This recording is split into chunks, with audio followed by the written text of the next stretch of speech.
Welcome to the Catholic Journey with Deacon Pat Kearns, where we don't just talk about faith, we enter into it. Today, I would like to invite you into something bigger than headlines, bigger than opinions, bigger than even our own lifetime. Because one day, years from now, Catholics will look back at this era and say, we lived through something extraordinary, not just because of events, but because of men, popes John Paul II and Benedict XVI, two lives that could not have been more different. And yet together, they formed one of the most powerful spiritual foundations the modern church has ever known. And as we look at more recent papacies like Pope Francis, we begin to notice something. Not just a change in personality, but a shift in tone, a shift in emphasis, a shift in how the church speaks to the world. So today, we're not here to compare for the sake of division. We're here to understand what made John Paul II and Benedict XVI so great, how they were different and why that mattered, and what they shared at their core, and what their legacy reveals about where we are right now. So, let's begin where greatness always begins, not on the balcony of St. Peter's, but in suffering. John Paul II did not grow up in comfort. He buried his mother as a child, he lost his brother, and then his father. By the time he was a young man, he was alone.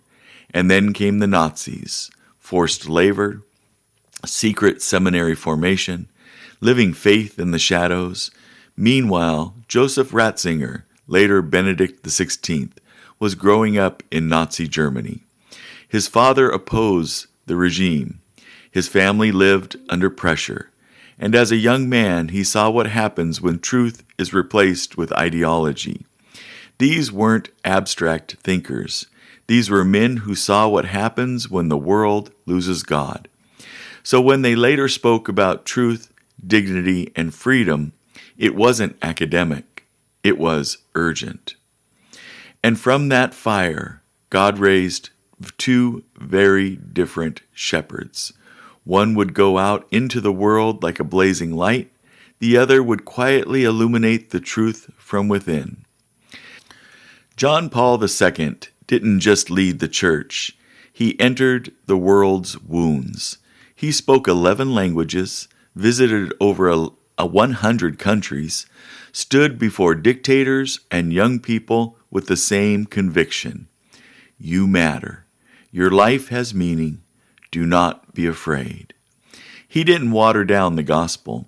He elevated the human person. He showed a generation that holiness wasn't distant. It was possible. But here's what made him truly extraordinary. He didn't just preach strength. He lived suffering. In his later years, as Parkinson's disease took hold, the world watched him weaken, shake, struggle, endure. And yet he stayed. He showed us that dignity is not found in power, but in perseverance. But every movement needs not only a voice, it needs a foundation. And when John Paul II's voice began to fade, another man stepped forward, not to replace him, but to deepen what he began. Benedict XVI was not flashy. He didn't need to be, because his strength wasn't in presence, it was in clarity. Where the world was becoming louder, he became more precise. Where truth was becoming blurred, he sharpened it. He saw something deeply dangerous emerging, not persecution, but confusion. A world where truth becomes subjective, where morality becomes personal preference, where faith becomes optional. He called it the dictatorship of relativism. And with remarkable calm, he stood against it, not with anger, but with truth. He reminded the church, faith and reason are not enemies. Truth is not oppressive, it is freeing. And without truth, love itself loses meaning. And then, something almost unthinkable, he stepped down. An act not of weakness, but humility. a recognition that the office was greater than the man. So here we have it, a missionary who awakened the world, and a theologian who grounded it, different in every visible way, and yet, at their core, they were the same. Both men believed something that is becoming harder to say out loud. Truth is real, truth is knowable, and truth matters. They didn't reinvent the church. They received it, protected it, proclaimed it, and lived it. They loved Christ, not as an idea, but as a person. And they understood something we often forget. The church doesn't belong to us. We belong to the church. And this is where the conversation becomes more complex, because the church is not frozen in time. Each papacy brings a different emphasis, a different tone, a different way of reaching the world. Under Pope Francis, we see something different, a strong emphasis on mercy, encounter, walking with people in brokenness. And this matters, because the church is not just a teacher, it is also a healer. But here's where many feel tension. When clarity becomes less emphasized, people begin to feel uncertain.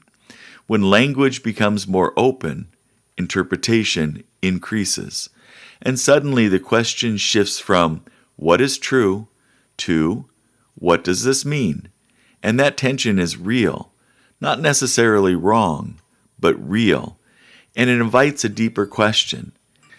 How do we hold both truth and mercy without losing either? When people speak of Leo, whether thinking of Pope Leo XIII or imagining future leadership, they often are longing for something, some strength, clarity, doctrinal confidence. Leo XIII stood at the edge of modernity and engaging it without surrendering to it. And in many ways, that's what people saw in John Paul II and Benedict XVI. Not resistance to the world, but a refusal to be shaped by it. And that's what brings us to the heart of it all. Greatness in the church is not measured by applause. It is measured by faithfulness. And these two men were faithful. When it was difficult, when it was unpopular, when it cost them something. They didn't bend truth to fit the culture. They invited the culture to rediscover truth. And because of that, their words will outlast all trends. Their teachings will outlast headlines. Their witness will outlast criticism. So here's the question I'd love to leave with you today. In your own life, are you seeking comfort or truth? Because John Paul II and Benedict XVI didn't just lead the church, they issued an invitation to live boldly, to think deeply, and to love truth. Not perfectly, but faithfully. Thank you for listening to The Catholic Journey. If this moved you today, share it with someone who is searching.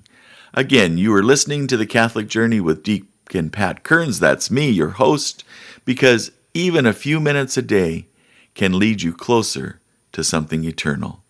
Have a wonderful day. God bless.